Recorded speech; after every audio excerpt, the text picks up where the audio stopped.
Hello, welcome to my sober journey. My name is Lena Ann Rose. I wanted to get on here and talk about what I've been going through lately. So let's have a sitsy down. See my tree? Isn't that pretty? My tree. Let me move the chair. My tree. My Christmas tree. And my little one. My little Christmas tree. And all my little guys in the back. And my other little guys in the back. And I hope I'm not moving too fast. Just learning my new DJI. Just learning my new DJI. I'll slow down a little bit. I'll move a little slower. So yeah, that's my tree. Are you guys ready for Christmas yet? Anybody ready yet for Christmas? Yeah. So I'm just cooking a little bit of 3-bean soup in my slow cooker. Some red beans. Let me adjust you a little bit. There we go. My slow cooker, I'm making red beans, and I have bell peppers and celery and white onion and that really thin steak. Yeah, I'm gonna make some red beans and maybe some rice and definitely cornbread. And I'll take that to lunch with me tomorrow. But yeah, this video is going to be about what I've been going through. I've been going, I think it was, well, I didn't know at first, so I started Googling it. And I started Googling my symptoms and stuff like that. And they said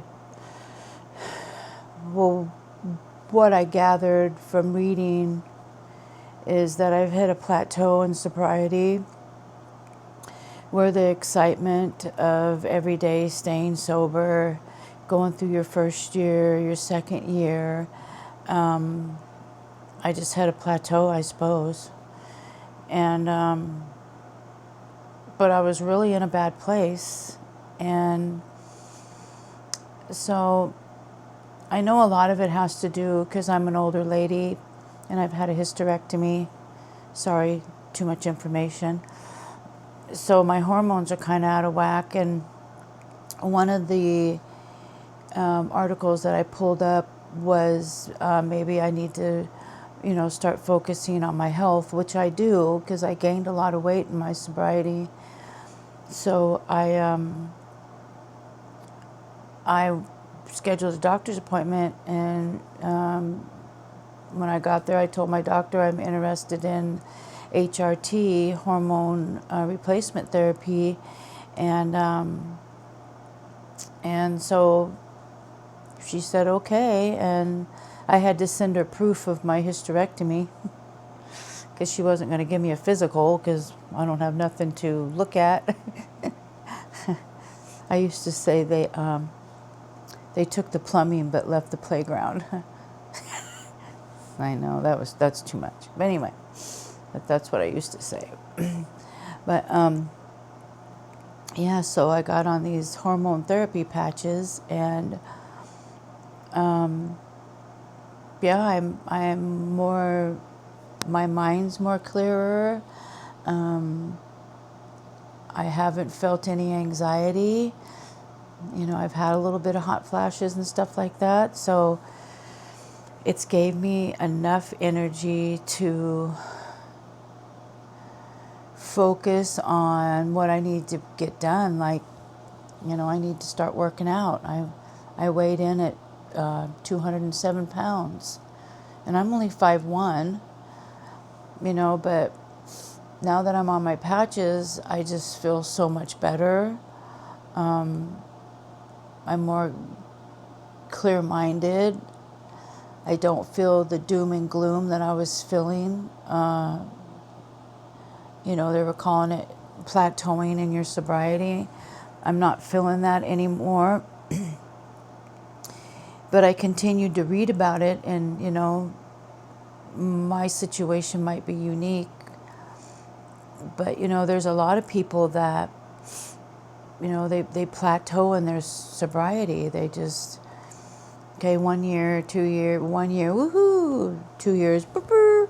And my third year, I had so much excitement in my third year, which I got my 3 years on October 26th. And I was so excited. My birthday's October 24th. So, I mean, just to be able to celebrate those at the same time, you know, going to Westport.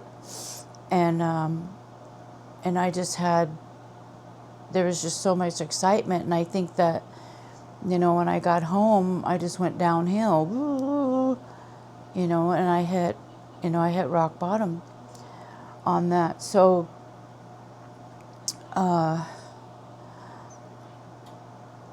yeah, that's why I've been kind of quiet. I want to get, you know, more videos out, but just feeling the way that I feel, sometimes I don't know how to articulate it and explain it to the YouTube world, you know. But yeah, and we're coming up on the holidays. I kind of wanted to talk about that too. I've been watching a lot of YouTubers that talk about sobriety and stuff, and you know, 10 things to do to not drink over the holidays, 15 things to do to not drink over the holidays. Well, you know, this is my fourth, fifth time. I don't know. I lost count, you know, how many times I've tried to get clean and sober, but every time I've tried to get clean and sober, like my first time, I went to company parties. I felt awkward. It was very stressful for me. People asking me why I'm not drinking, you know, and my excuse is I have to drive. How many times have I drank and drive? But that was one of my excuses, you know, I don't want to drive drunk. And so, you know, second time I tried it again, and second time I tried to get clean and sober, I tried it again. You know, and I just think that when you put yourself in those types of environments, you know, Christmas parties, family gatherings, you're at risk. You're at a very high risk unless you have, you know, a family that is supporting your sobriety and is helping you, you know, stay focused and stay grounded in your sobriety. You know, for all means, you know, go to the family functions and stuff like that, or Christmas parties, or Christmas parties that you have on your job. You know, if you feel secure with that, then do it. But if you don't feel secure, if you're feeling awkward or you're feeling scared and you don't know, you know, what to do, if you're not sure of yourself, don't go. I didn't go. I spent a lot of, you know, holidays just at home because I didn't want to screw up. But I eventually did. I eventually gave in because I was lonely, I was bored, I was feeling left out. So I just, you know, eventually gave in to the drink or the drug, whatever it may be, whatever I felt like relapsing on, you know. But this time around for me, we're having on my job, we're having a Christmas party. And, you know, I told HR, I'm not going. You know, she goes, fill this slip out for your RSVP, and If you want to add anybody, you know, a +1, anybody after that, it's $13 more. You know, and I looked at her and I put my hand up and I go, oh no, I'm not going. And she kind of seemed offended. She was kind of like, oh, okay. You know, no RSVP for me because I don't want to go. I don't want to be in that type of environment. Why would I want to put myself in a stressful situation or an uncomfortable situation? I mean, it's been over a year since I've actually craved a drink, but thinking back every time that I've relapsed, it came out of nowhere. I didn't see it coming. It wasn't premeditated. All my relapses were okay. I did it. Here we are. It was not premeditated. I just did it. Knee-jerk reaction. I don't know. Thinking back, I never said, well, I'm just going to have one. I never really thought about it when it came to my relapses. And, you know, just not practicing what I practiced in the past, you know, think it through. But when you're in a partying type of environment, you're feeling the pressure, it's stressful, you're going to give in. I always say, you know, you hang out in a barbershop long enough, you're going to get a haircut. Eventually you will. You'll eventually give in.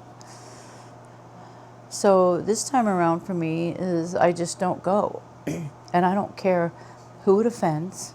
I don't care who's mad. I'm not going to be left out. My sobriety means more to me. It is so valuable. It's like a precious stone. And I don't want to put myself where I'm just miserable. Why? Just for the sake of hanging out?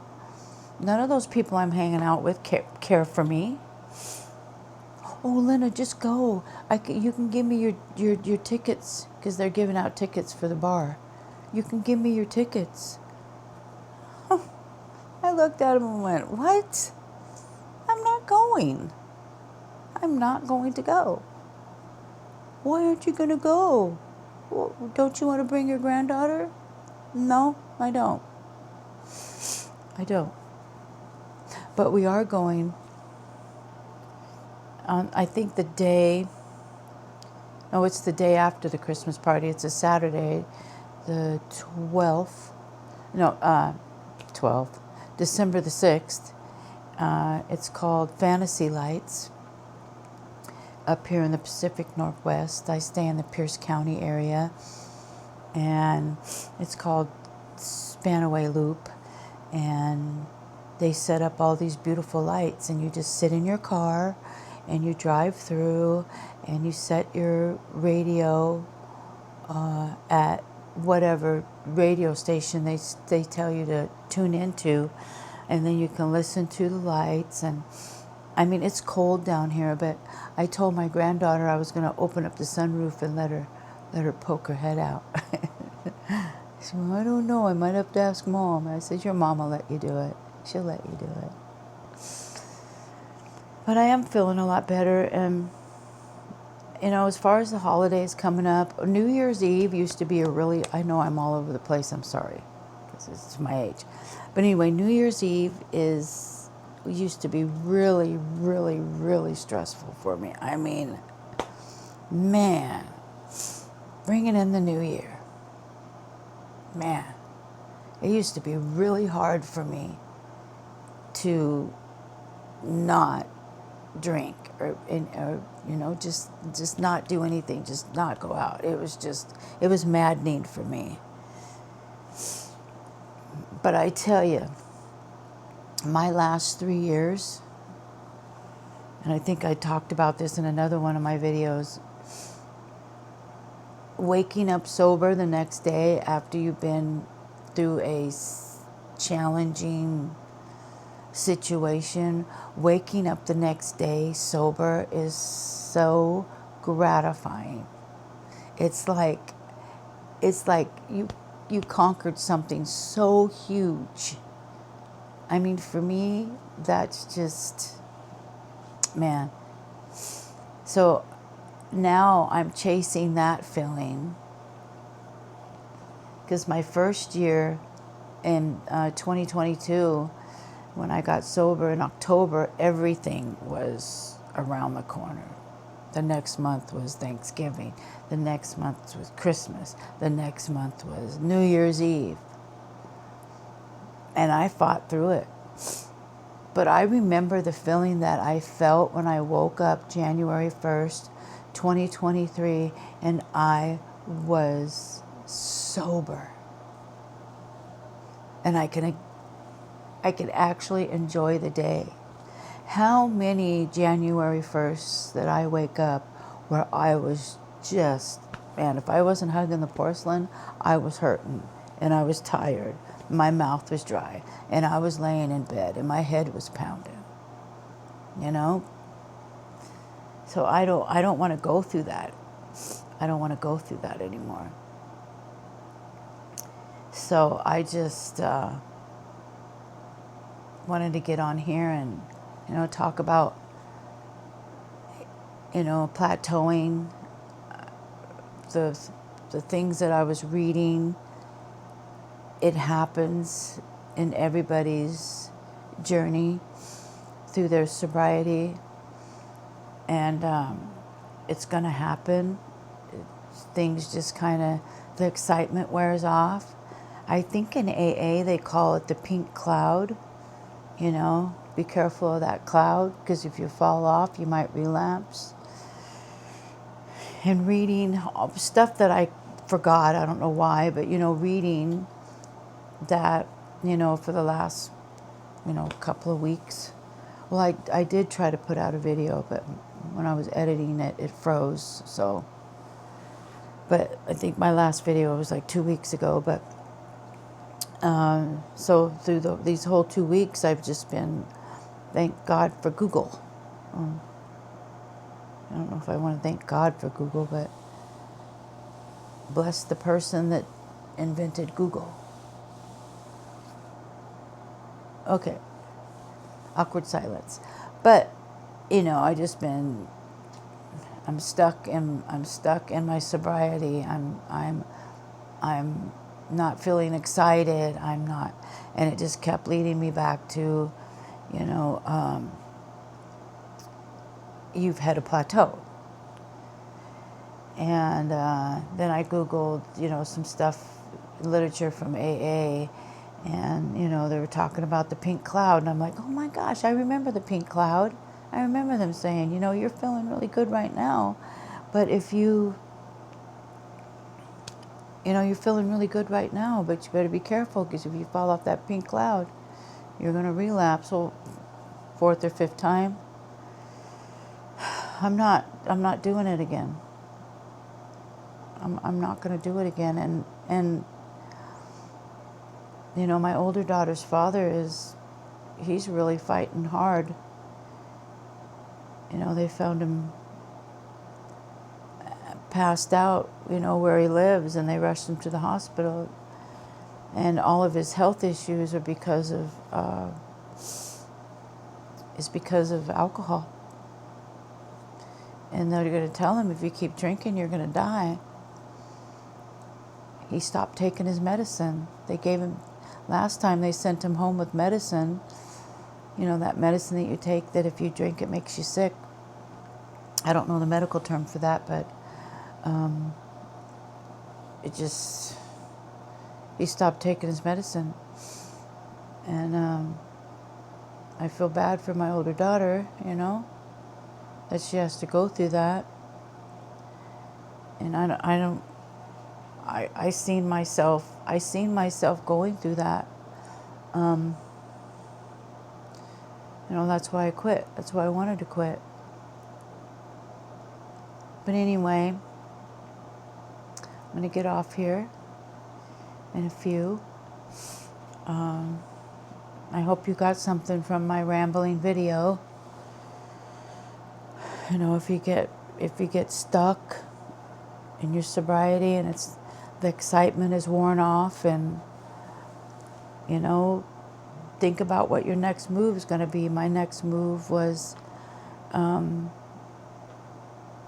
an appointment with my doctor, and because I know it has a lot to do with my hormones, and getting checked out. Weighing in was painful for me because I know that I gained a lot of weight in my sobriety, and I replaced alcohol, I replaced food, you know, where alcohol used to be. And a lot of people do that, you know, they reach out and they you know, it could be gambling, it could be compulsive shopping, buying a lot of things. Sometimes people go out and buy big ticket items, you know, because you're trying to replace that dopamine that you used to feel, you know, when you used to take that first swig or that first hit or that first toke, you know, whatever your choice, whatever your drug of choice was. But yeah, that's what I did. I'm feeling a lot better. I got one of my patches on, and I can feel it working. I have a more clearer mind. I haven't had any anxiety attacks, and I hope everybody had a wonderful Thanksgiving. Mine was okay. It's just me and my daughters, but you know, I spent 4.5 hours in the kitchen for them to eat and leave, and I was just sitting there pretty much alone with a big mess. And I don't know if I'm going to do that again. That kind of got me down in the dumps, but I hope your Thanksgiving was better than mine. Christmas is coming. I got my tree up. My grandbaby helped me decorate that tonight. Got a pot of beans in the crock pot. That's what I'm going to snack on tomorrow for lunch, and probably the next day and next day after that. And all my Christmas shopping is done. Is your guys' Christmas shopping done? That's if you celebrate Christmas. And it's not a lot. I don't have a lot of money to spend, you know. I do not. My shopping fell on my rent check, so I usually don't have a lot of money after I pay rent up here in the Pacific Northwest. But yeah, so I think that's all. I'm going to start rambling. I don't want to do that, but hey, if you think you're not going to do well during the holidays, I would isolate with a good book. This may be bad advice, I don't know. But this time around, I got 3 years, and this is what worked. This is what worked for me. I just did not go. I didn't go. I didn't go to family dinners. I didn't go to work parties, Christmas parties. When New Year's Eve, I turned the TV on. I had my snacks. My cats really helped me too. I have 2 cats. Maybe I'll show them in future videos. But I have 2 cats. Oh, hang on. Yeah, I think one's sleeping down there. Hang on. Oh, hang on. Oh, I see her. I'm still working my video. Oh my God. Oh, I'm going the wrong way. There she is. Can I zoom in? Oh my goodness. I'm so sorry. Let me turn this thing around. You see my whole house now. Okay, here we go. Oh, I don't want to do that. Okay. All right. Now I messed up my video. Anywho, I'll call it. Ooh. Anyway, I'm going to go. I'm going to figure out this DJI. I'm going to figure it out. There's so many people out there that are using it, and they look so good doing it, and I'm going to figure it out. If you made it this far in the video, I appreciate you. If you would like, give it a thumbs up, maybe even subscribe. I'm going to be more consistent. You're probably going to see this on December 1st, and I'm just going to keep going. And maybe I'll do a follow-up video on how good my red beans turned out with cornbread. Yummy. So for now, this is Lena Ann Rose, and this is my sober journey. Bye-bye.